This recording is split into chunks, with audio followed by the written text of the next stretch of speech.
Hola, ¿qué tal? Amigos y amigas, reciban todos ustedes un cordial y grato saludo. En estas horas de la mañana del día 5 de marzo del año 2023, estaré con ustedes para reanudar la lectura de este interesante libro, El caso Klein, de nuestra escritora Olga Bejar, periodista colombiana.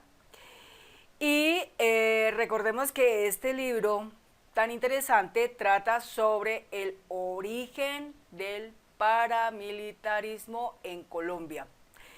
Y también vamos a encontrar que allá hay interesantes autores, personajes de la vida real que todavía hoy en día gozan de una bastante y aumentada impunidad, pero que esperamos en el futuro la justicia brille en este país y pueda accionar sus mecanismos para investigar y llegar a esos culpables y poderlos judicializar y colocarlos en la cárcel donde deben de estar por el daño tan grande que le han hecho a nuestra amada Colombia.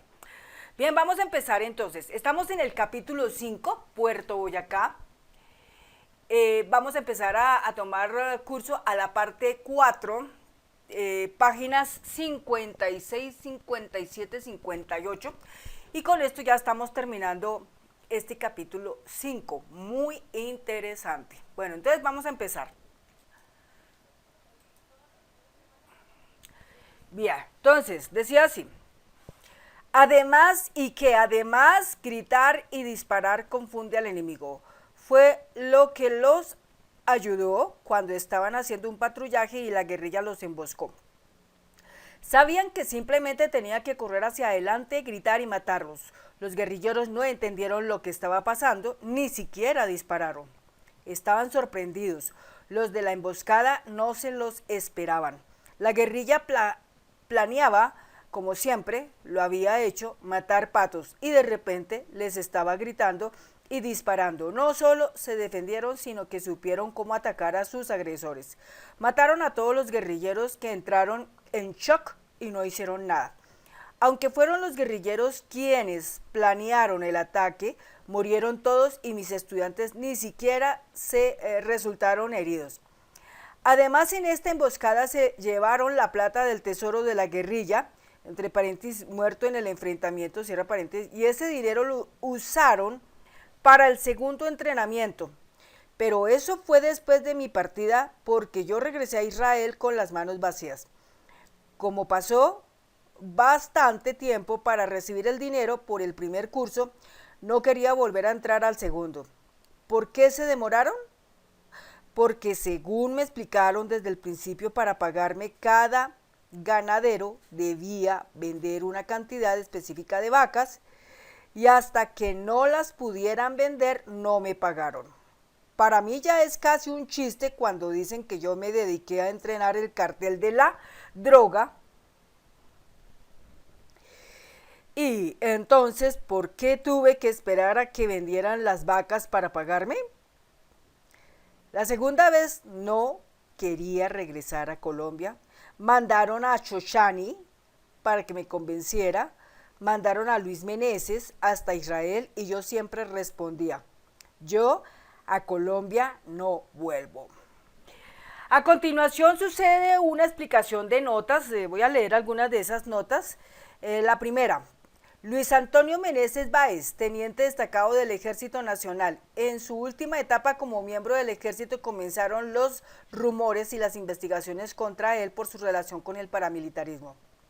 Ya retirado, tomó el alias de Ariel Otero y terminó convertido en el segundo al mando de la organización criminal liderada por Henry Pérez en el Magdalena Medio.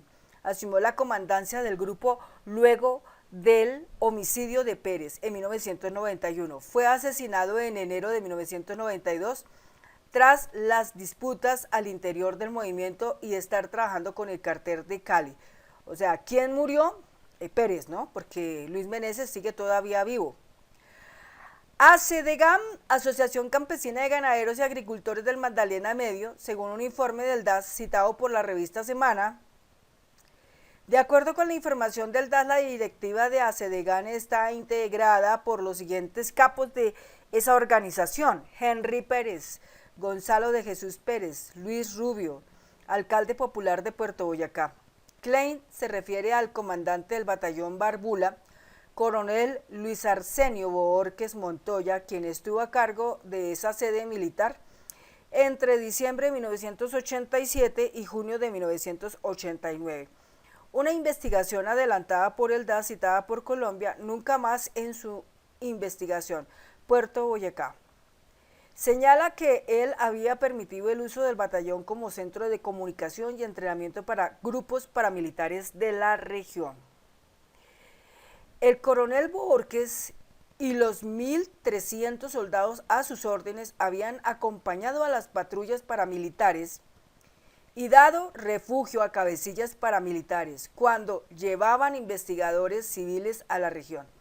Ante el escándalo público que suscitó la presencia de Yahir Klein y los instructores australianos e ingleses, fue llamado a calificar servicios el 6 de junio de 1989.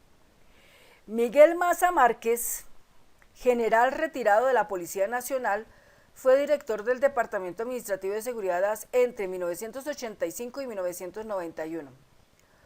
Juan Vitardou, empresario de las Esmeraldas, a quien le adjudican en 1973 junto con Benito Méndez Silva la concesión de la explotación de las minas de Conscuez a través de una empresa de propiedad de ambos, Esmeracol. Durante el gobierno del presidente Misael Pastrana Borrero, de los pocos ares de las Esmeraldas que habían logrado sobrevivir a las diferentes fases de la guerra que asoló la zona esmeraldífera de Boyacá, fue asesinado por sus propios subalternos. Sibat, agencia del Ministerio de Defensa de Israel encargada de las exportaciones para la defensa y la cooperación internacional en el mismo campo. Yegal Shapira, reconocido abogado israelí perteneciente al servicio secreto israelí, el Mossad, representó a Klein en Israel en los procesos de Colombia y Sierra Leona. Aunque Klein identifica como un gran terreno el escenario de los hechos, según investigaciones judiciales en realidad se trataba de 6 fincas de la región. También se asegura que fueron convocados para cada curso entre 50 y 80 hombres. En el primer curso, los 50 participantes estaban repartidos así: 20 del Magdalena Medio, escogidos por Henry de Jesús Pérez Durán; 20 de Pacho, Cundinamarca, escogidos por Gonzalo Rodríguez Gacha; 5 de los Llanos, propuestos por Víctor Carranza; y 5 de Medellín, enviados por Pablo Escobar y Fabio Ochoa. Ladino, idioma judeo-español hablado desde el medioevo por los habitantes judíos de la península ibérica, que se extendió a otros países mediterráneos como Turquía y Grecia. Actualmente presenta una mezcla en la que el español antiguo, entre paréntesis, de la era cervantina, cierra paréntesis, es la base, pero tiene terminología proveniente del hebreo, el turco y el griego. Años después se sabría que en este primer curso participaron jóvenes que luego engrosarían, según un informe confidencial del DAS, las filas del sicariato como asesinos a sueldo de Gonzalo Rodríguez Gacha, el mexicano, Pablo Escobar, Fabio Ochoa Vázquez y Víctor Carranza. Pero más impacto causaría saber que Carlos Castaño Gil, entre paréntesis, quien después de convertirse en el líder de las Autodefensas Unidas de Colombia, AUC, cierra paréntesis, fue uno de los alumnos aventajados del curso dictado por los instructores de Klein. También se menciona a su hermano Fidel, el exguerrillero Vladimir Ponzoña y Henry, quienes después estarían involucrados en asesinatos colectivos. Uno de los 4 cuerpos de seguridad de Italia equivale a la policía militar. Y la última cita: Herzliya Pituach, exclusiva zona cercana de Tel Aviv, donde está ubicada la mayoría de las embajadas de gobiernos extranjeros de Israel. De esta manera sí terminamos el capítulo 5, Puerto Boyacá.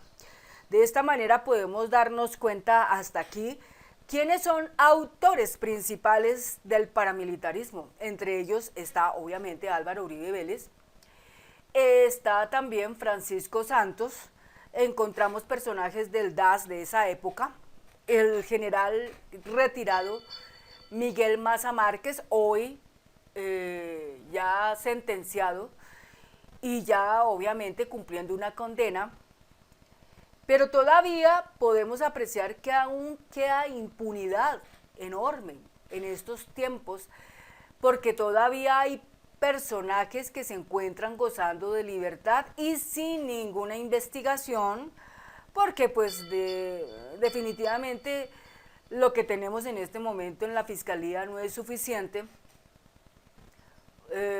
Prácticamente están al servicio de la mafia, están al servicio de esa impunidad, de esos personajes que gozan de la impunidad. Y eso pues son cosas que tienen que en un futuro acabar, pero para que las cosas puedan acabar es importante que la gente tome atención y pertenencia, ¿no?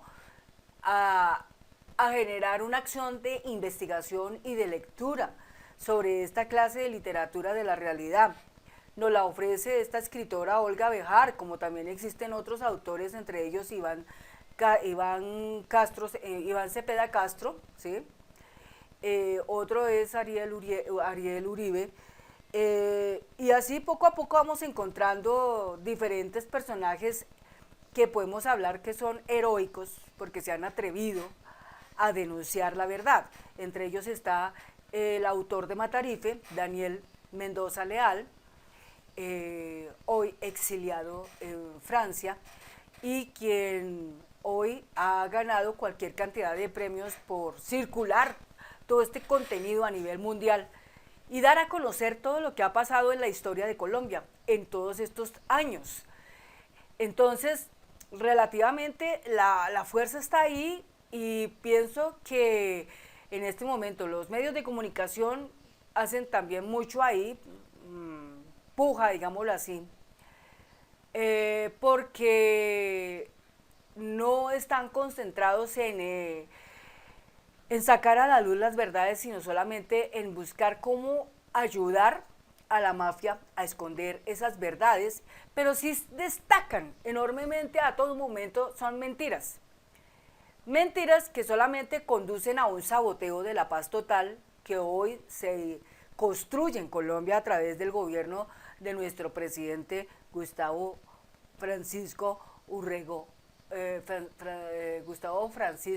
Petro Urrego, y de nuestra vicepresidenta Francia Márquez. Pero bien, vamos a hacer todo lo posible para continuar con este contenido. Vamos a seguir hablando de los siguientes capítulos, y pues la posibilidad de cada capítulo que podamos conversar, pues hablar un poquito sobre esos personajes siniestros que hoy en la realidad nos acompañan todavía, pero que aún no reciben ese castigo. Esperamos que esto no pase de muchos años. Yo he visto en la historia a nivel universal que uno de los personajes que seguramente alguna vez pensó que la justicia no le alcanzaba era Pinochet, de Chile. Pero vean, gracias a Dios, la vida compensa a todas esas personas inocentes que murieron bajo la dictadura de este señor. Y finalmente se cumplió eso, que era acabar con la impunidad de Pinochet. Pero Pinochet, lastimosamente, desde él nos dejó cosas terribles para Colombia, ¿sí? Como la iniciación de la droga, el proceso de Pablo Escobar Gaviria, todo eso se lo debemos al señor Pinochet, que es el que inició con todos esos procesos. Entonces, bien, vamos a seguir hablando de esto, y en el próximo video estamos empezando un nuevo capítulo muy interesante que se llama el capítulo 6, que se llama Bircheva. No siendo nada más, muchas gracias por haber escuchado estas páginas, y Dios mediante, ahí estamos conectados siguiendo el hilo de esta historia.